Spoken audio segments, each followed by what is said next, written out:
G'day, Tragic here, and welcome back to my final... Well, not welcome back, it's over. Welcome to my tragic thoughts on Arkham Horror 3rd Edition.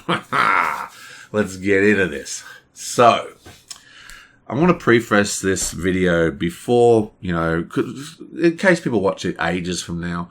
This is an initial impressions video from my first and one and only game, which was a solo game that I did on my channel with my Learning to Play game. I am not in a position to really judge this game as good or bad, but I do want to talk about some of my thoughts that I've had while playing this game, coming from this perspective of an Arkham Horror 2nd Edition fanboy. And I call myself a fanboy and the connotations that have. I am unreasonable in my like for Arkham Horror 2nd Edition. And I think that's a big problem that Arkham Horror, and to a lesser extent even Eldritch Horror, has had. Eldritch Horror, I am convinced, was invented because they wanted to update Arkham Horror, but they knew that the fan base for Arkham Horror is rabid. They are rabid, and they are just not going to accept no matter what. It's like, the making Buffy the Vampire Slayer, they're remaking Buffy the Vampire Slayer, right? There's no way they're going to win over the old fans. And it's like this with all fandom, like Star Wars, whatever, any kind of fandom. You can't win over the old fans, so don't even try. So Eldritch Horror was something new that's kind of like it, okay? So this game, though, is not like that. This game is seriously trying to replicate the Arkham Horror game in a modern way. And I don't think that the Arkham Horror 2nd Edition fans are going to accept it at all. And, fanboys being fanboys, they forget all the bad stuff. You know what I mean? Like, a thing is, Arkham Horror is a convoluted rule system. No one can deny it. Now, a fan who's been playing it for years, they go, well, the game plays perfectly fine. It's smooth as silk. I never have a problem. That's probably true.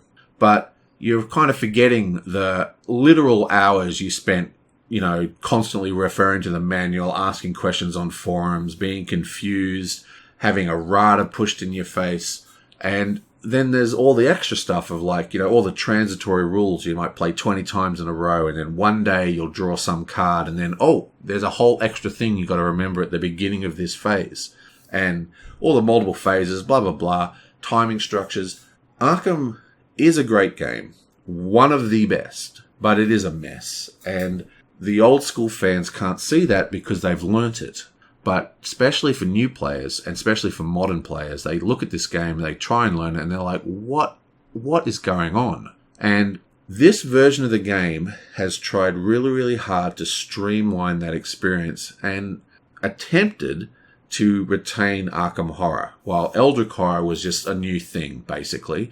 What I'm trying to get at here is that if you're an Arkham Horror 2 fan, this game is not going to rock your world. Because you're an Arkham Horror 2 fan. You've found your game, and nothing is going to be better than that game, period. So why even bother? So we've got to try and judge this game on what it is, not what it isn't or what something else is. And it's a big problem a lot of reviewers have, in my opinion, is that when they think about things, they think about what they would prefer to see themselves or what they thought they were going to see or something like that, instead of actually what it is, like what it is actually on the table. So I'm going to try and look at it this way, but I'm going to preface the whole thing by saying if you're an Arkham Horror 2 fan, you probably don't want to play this game. Or, no, not true, you should definitely try it, but you probably won't think it's an improvement. Because it's not. Let's be honest here. It's not an improvement. But it's good. It's actually a good game. And I think it's way better than Eldritch Horror. People who follow my channel know that I'm not a big Eldritch Horror fan. I find that game shockingly boring. I don't know. I mean, I'm not going to go into the whole reasoning behind it. I've got my reasons. And basically, every single time I've done an Arkham Horror or Eldritch Horror playthrough on my channel, in the final thoughts video like I'm doing now, I've explained why I dislike Eldritch Horror. And this game is I can already tell just from my one playthrough that I like this more than Eldritch Horror.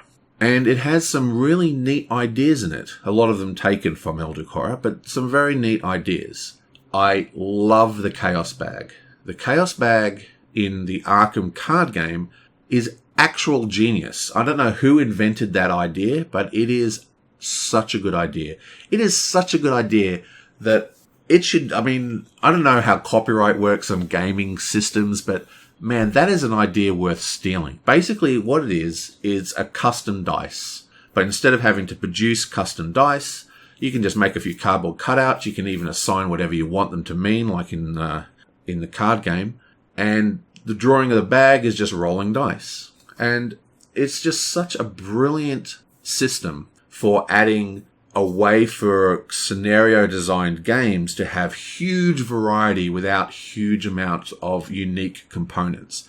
It is brilliant. And it works so great in this game. So you have your Mythos Cup, or whatever the hell you call it, and it's got X amount of tokens in it. They're all different types, and they all have different meanings. And each quest will have a different ratio and all that kind of stuff. What makes it a little bit different from the Arkham game is that you don't empty it. So every single one will always get drawn, which changes the flow of the game somewhat in a positive way. Because one of the things about Arkham Horror 2nd Edition that is just excellent is that it is just so oppressive, that game. I mean, it's like every turn there's a Doom token. Every turn there's a gate opening. It's just like bam, bam, bam, knocking you down. It's so brilliant. And it's like a metronome. It's like, like a metronome of doom, just like hammering at you. It's just so good. Doom, it's getting worse. It's getting worse. Oh my God, it's getting worse. It can't get worse. Yes, it can. It's worse. Now, when I heard about the Chaos Bag, I was like, oh no, this is going to be like Eldritch Horror, where like the Doom track won't move for like half the game because, the cards aren't coming up or whatever. But because you actually have to go through the entire bag before it's reset, so every cycle of the bag, in my game, I played a 4-player game, and I played Echo of the Deep or whatever, and in that game, it took 2 entire turns to do a cycle of the bag. So one Mythos cycle was 2 turns, because there was like 8 players or whatever. So on the 3rd turn, there would be a gate burst would 100% happen. Now, gate bursts can happen before, there's a bit of variance in the bag, depending on how you take them out. But the point is, all the cards, all the chaos, tokens or whatever will all get a shot. So you're guaranteed Doom tokens, you're guaranteed X amount of monsters, you're guaranteed for it to get worse. And that's a real plus. I mean, it's not even in the same league as Arkham 2, but it's still good that was retained. And I do love the system. It's a little fiddly, having to pass the ball around, I'd imagine, but it's not really that bad. The other system that's probably worth talking about is the locations and the board itself. Now, the board gets a huge amount of flack from people, and I can understand why. I mean, compared to the Arkham 2 board, it sucks, as in it's just not as cool to look at. The Arkham 2 board is phenomenal as a board. It just looks great on the table. It's got all this space and all this kind of stuff. It just looks fantastic. This one doesn't look like that. It looks very slapped together. It doesn't feel like a proper board, and I don't like that about this board. But again, mechanically, it's identical to Arkham Horror, the 2. And what I mean by that is Arkham Horror, you have a location and you have all the other locations attached to the street. So you've got the neighborhood, the street, and the street attaches to the other street, which is exactly the same way the platters work. So a platter is the neighborhood and the street attaches to it.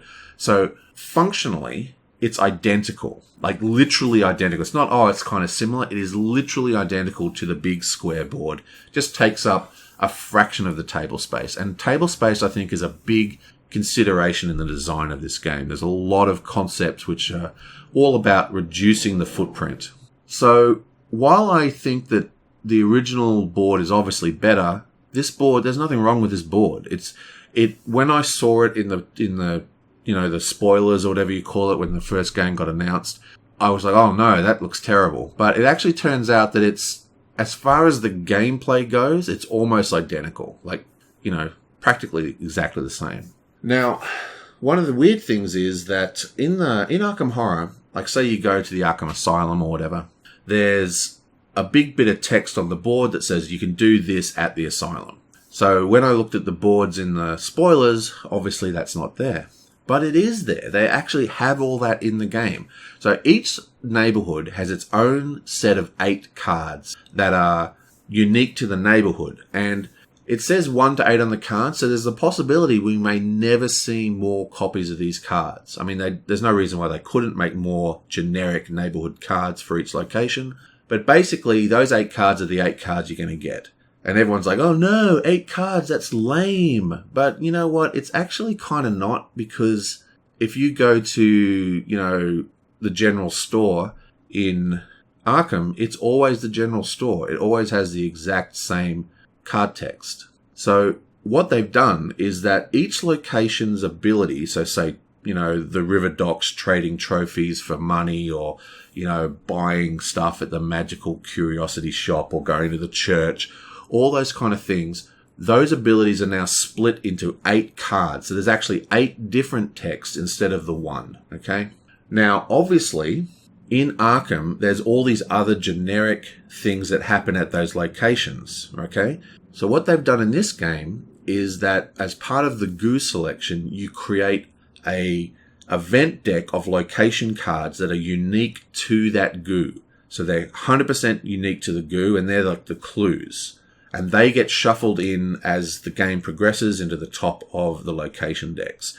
So even though you have these 8 generic decks, which are going to be very the same, but no more the same than going to the newspaper or the train station in the original game, because that's always the same as well. But the variance is going to come from what goo you play, because it's going to shove all these cards in. And those cards are going to be transitory. You might play a game where you never get a lot of one card, you do most of the game in the Mistonic treat, you do most of the game in the Mismatonic University, and you don't really go to Riverside much or whatever. So there's a lot of variance in the locations that way. And I actually think this is not a bad idea. I think this is good. I think that the generic locations need to be expanded. They need to introduce a new card type, which is generic events that occur at the location. So at the moment, if I go to a location, it is 100% guaranteed, unless I get a clue, that card is going to be whatever the iconography on the road is. Okay, so if I go to River Docks, it's every single card is going to be about selling remnants or trophies. Trophies is what they used to call them, they're now called remnants. Okay, so every single card is going to be selling a remnant, every single one, and most of the clues are also about remnants. So the board is even more important in a way than it used to be. Like, it's absolute, like, you can really predict what's going to happen in the cards you drew. Now, I don't know whether that's going to change with expansions, but what I would like to see is a new kind of card that just slowly gets added to those 8 cards. So the 8 cards that come with a location of the neighborhood are the location abilities. And then we slowly fill that out with generic cards, and then we also shuffle in the specific cards. I don't know if that's going to happen. But the point is, the system of having the location deck and not having the text abilities on the board but on the cards, and then shuffling in these unique to the goo you're playing location cards, is actually good, and it obviously fixes the dilution problem. And it's almost identical to Eldritch Horror with its clue deck, except the clue deck is a separate deck that has a separate shuffle at the beginning and separately takes up space on the board. And this way it's all compacted, and you only have one set of location decks and your event deck. So I think it's pretty cool. I actually thought I would dislike that, but I actually think that's a really nice little system. And like a lot of the Arkham Horror games and Eldritch Horror, I don't know who's designing it. I think it's that guy with the glasses with the weird beard. He looked like he's a skinny bloke. I see him in a lot of the publication material. I think he's like the designer. I'm not quite sure, whoever's designing these systems for the Arkham Horror games is actually pretty damn good. Like, he makes some, or she makes some really interesting and clever systems. And this system of having the location decks and shuffling the things in and all that kind of stuff with the clues, reducing all that table space and basically being identical to where it was in the last 2 games, pretty damn cool. So location decks, Chaos Cup, big thumbs up.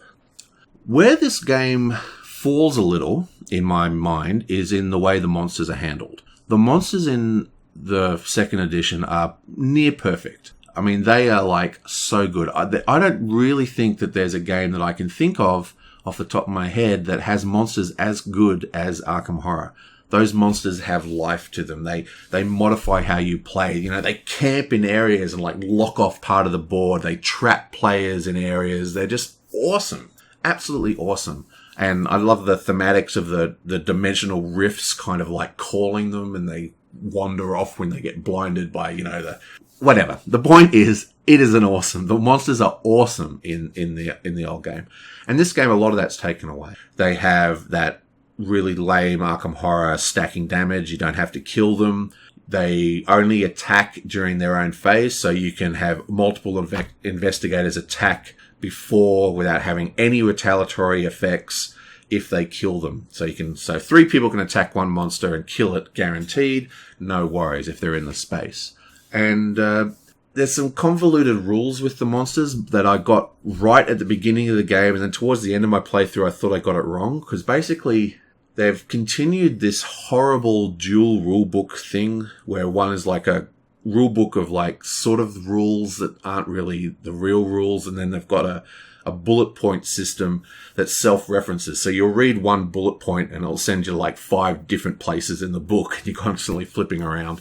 I mean, it is a horrendous system for rules. And a good example of that is the spawning rules. So the spawn rules says that they spawn in ready, okay?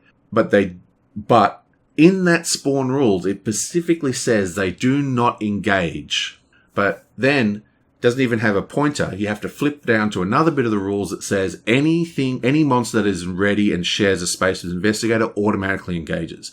So technically they automatically engage, but depending which bit of the rule book you read, because there's, you know, unless you memorize the whole book over time, you won't know which one. You know, basically, it's just that kind of thing frustrated me greatly with the rule book, and it led to a problem that I think this game does have with the way the monsters work. And that is, in Arkham Horror 2nd Edition, you had a feeling of huge player control. What made it so great, you know, modifying your stats. You could say, I need more movement, or, you know, I don't care about, you know, learning spells and lore, and I'll just put that to 0. All that kind of stuff is being removed. And this game particularly, because of the automatic engagement stuff, like, so when a monster is in your space, it automatically engages you, right?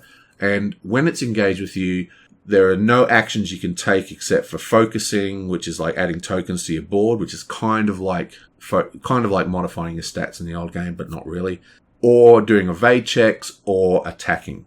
And it hugely affects your movement. I mean, it really retards you. It really slows you down, and it basically says, this is what you have to do this turn.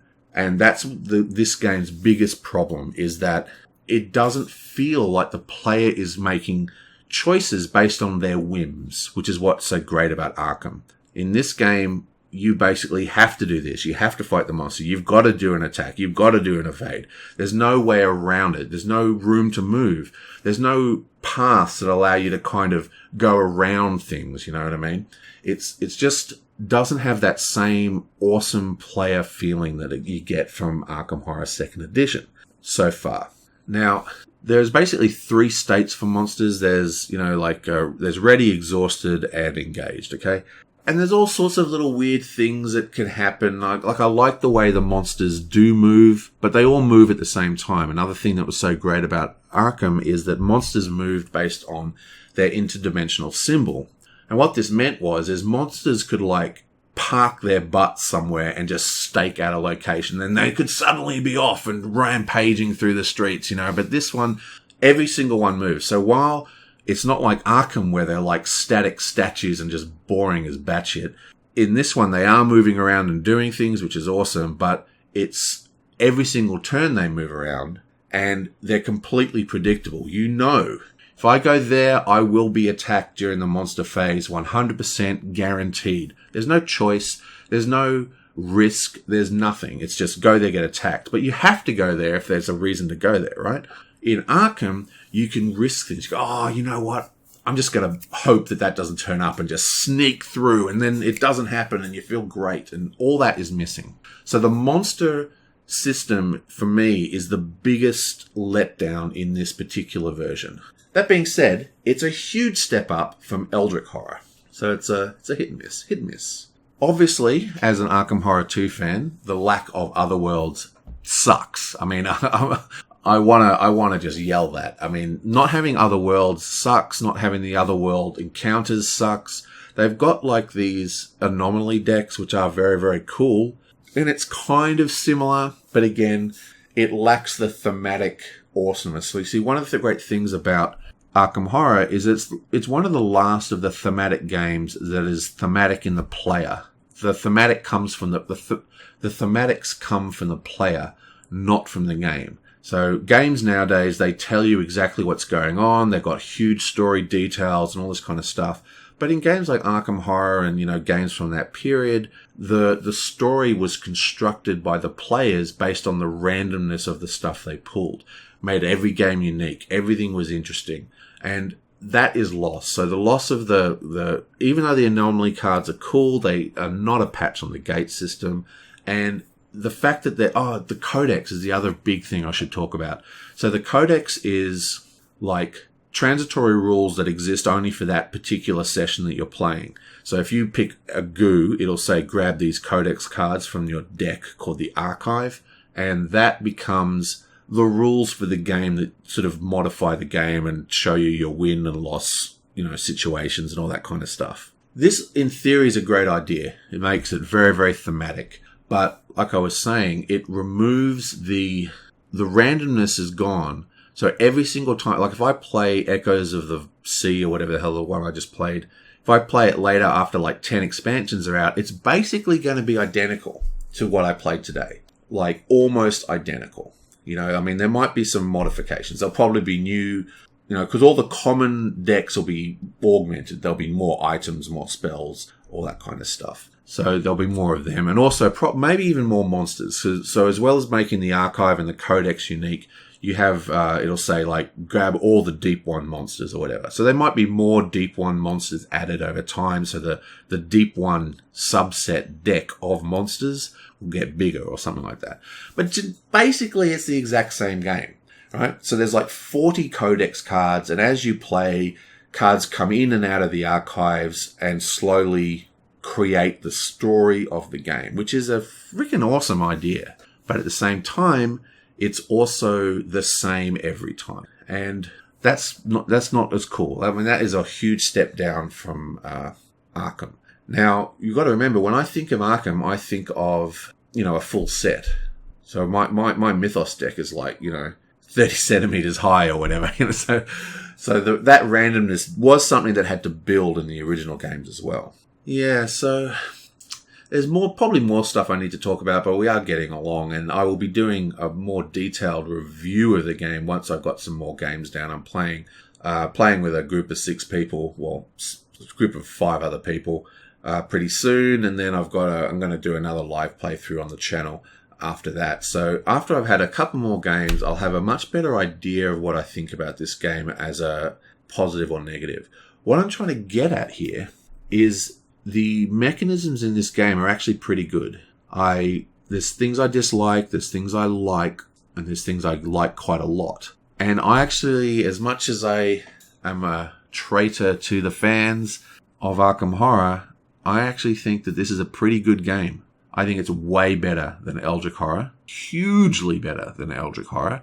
And it kind of annoys me that Eldritch Horror even exists. And it made me waste all that money buying into it, and I hardly ever play the bloody thing. And also, it's completely negated by this much better game. But at the same time, if you're happy with Arkham Horror or Eldritch Horror, even maybe, I guess, you probably don't need to buy this. I mean, these games are all pretty identical, okay?